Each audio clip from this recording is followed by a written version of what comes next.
बात है, काहे मक्खन लगाए जा रहे हैं? मक्खन? ब्रेड पे मक्खन भी लगाना है? नहीं, केवल इतना बताने की क्या चल रहा है तुम्हारे मन में। माँ, आपको हमेशा कैसे पता चल जाता है कि हमें आपसे कुछ कहना है? क्योंकि हम तुम्हारी माँ हैं। और दूसरी बात, हम ये जानते कि हमारी बुलबुलिया को रसोई के काम में बिल्कुल मन नहीं लगता है, फिर भी बढ़ बढ़ के कर रही है। बताओ क्या चल रहा है मन में? हाँ, हम सोच रहे थे कि हमें भी कुछ काम करना शुरू कर देना चाहिए, ऐसा काम जिससे घर में थोड़े पैसे आ जाए। तुम्हें क्या जरूरत है काम करने की? सालू दीदी कर रही है ना। हाँ लेकिन माँ। लेकिन कुछ नहीं, हमने कह दिया ना। और वैसे भी कुछ दिन में हमारा भी काम शुरू हो जाएगा ना, फिर कोई दिक्कत नहीं आएगी। तुम बस अपनी कुश्ती में और पढ़ाई में ध्यान लगाओ। लेकिन माँ, अगर हम कोई ऐसा काम कर ले जिससे हमारी कुश्ती की प्रैक्टिस भी हो जाएगी और घर में थोड़े पैसे भी आ जाएंगे, तो हम छोटे बच्चों को कुश्ती के दाव पेच सिखा सकते हैं।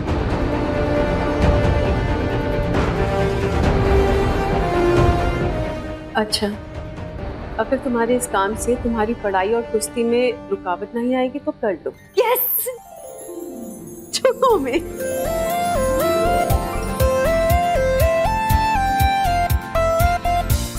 हमारी बेटियां कितनी जिम्मेदार हो गई हैं, हमरा हाथ बटाने लगी हैं।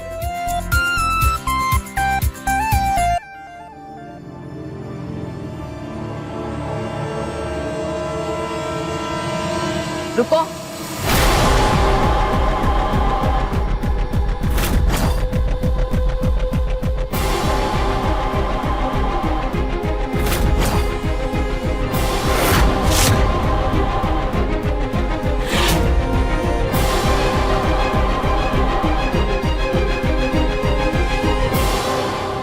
तुम क्यों रुक गई?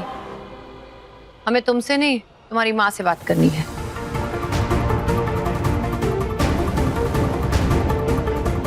तुम्हारी माँ ने इतने संस्कार तो दिए होंगे कि जब दो बड़े बात कर रहे हो तो बच्चों को बीच में नहीं पड़ना चाहिए। बीच में हम नहीं, आप आए हैं।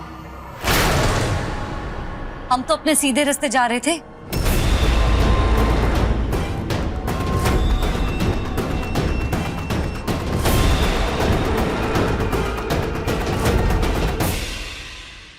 कहिए, क्या कहना चाहती हैं? आज अम्मा जी ने जो कुछ भी कहा उसे सुनकर हमें बहुत बुरा लगा, और तुम तो बहुत खुशी होगी ना।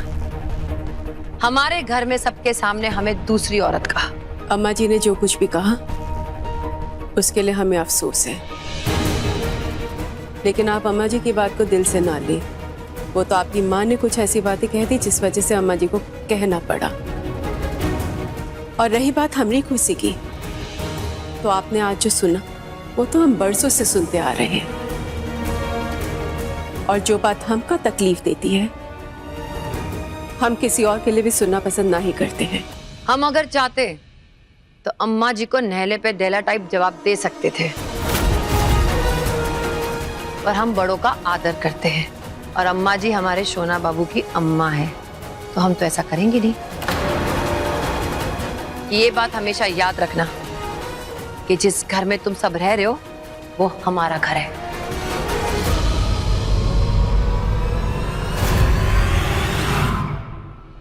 जानते हैं हम। दुनिया, स्टोर रूम की चाबी लेकर आओ। जी मैडम जी।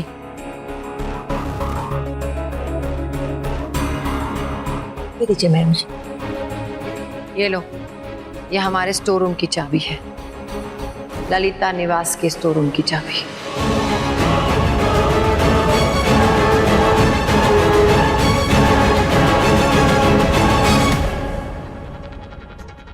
धन्यवाद। और एक बात सुनो, तुम समझदार हो तो ये तो जरूर समझती होगी, हमने तुम्हें यहां रखकर आसरा दिया है और स्टोर रूम की चाबी देकर सहारा भी दे रहे हैं। वन मोर थिंग, हमारी बुनिया की कमर में आज दर्द है, इसलिए स्टोर रूम तुम्हें खुद साफ करना पड़ेगा। हमें अपना काम करने की आदत है, और आप इत्मीनान रखिए, हम जल्दी से जल्दी अपने सेंटर के लिए कोई और जगह ढूंढ के आपकी ये जगह खाली कर देंगे। हमने ऐसा तो नहीं कहा, पर एक बात का ध्यान रखना, तुम्हारे पिछले सेंटर की तरह यहाँ आग मत लगने देना, क्योंकि तुमने तो आग को झेल लिया, हम बर्दाश्त नहीं करेंगे।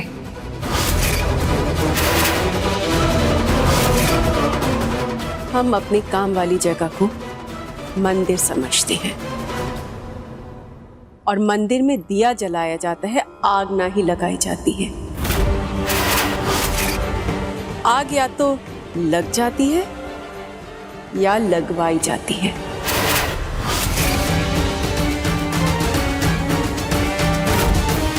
एक बात याद रखिए, आग में जलने वाला उसको फिर भी राहत मिल जाती है, लेकिन आग लगाने वाले को बहुत देर तक जलना पड़ता है।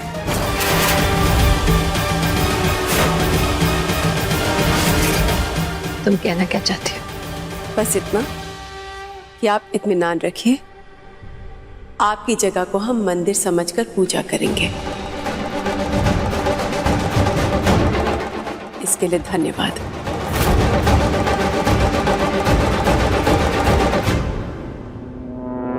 मैडम जी, इनकी कोई बात हमारे पल्ले नहीं पड़ी, लेकिन ऐसा लगा बता कम रही थी और सुना ज्यादा रही थी।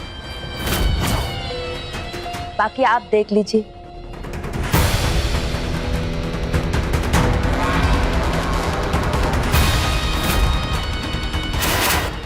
हम तुम्हारी चाल को देख भी रहे और समझ भी रहे, बस सही वक्त पर हम रंजू तुम्हें बराबर जवाब देंगे। ये चमक चलो अपने आप को समझती क्या है? हाँ, जब देखो अपना हाई क्लास ज्ञान देती रहती। अरे पैसे आ जाने से कोई क्लास ही नहीं हो जाता। किसी दिन उसे हम अपना देसी ज्ञान देंगे ना, तब समझ में आएगा उसे। ऐसा क्यों करोगी तुम? अरे तो क्या जिंदगी भर उसकी बातें सुनते रहेंगे दी? किसने कहा हमें उनके साथ जिंदगी भर रहना है? माँ, वो चमक चलो क्या कह रही थी आपसे? कुछ नहीं। माँ, आप हमें बताएंगे, हम जाके डायरेक्टली पूछ ले। अरे बाबा, चाबी देने के लिए बात कर रही थी। मिल गई चाबी, लेकिन अभी साफ सफाई बाकी है। हाँ, तो सब मिलजुल के कर लेना और क्या। माँ, हम कल सुबह साफ सफाई करके गणपति जी की पूजा करेंगे ताकि हमारी सेंटर से सारी बलाएं दूर रहे। हाँ, ये ठीक रहेगा। और बहुरिया, सवेरे सवेरे जाके ना फुलवारी से फूल तोड़ लाना, भगवान की माला बनानी है। और ध्यान रहे, उस शैतान की नानी तुमसे पहले पहुंच गई ना, तो वो सारे फूल तोड़ के खुदे पे चढ़ा लेगी।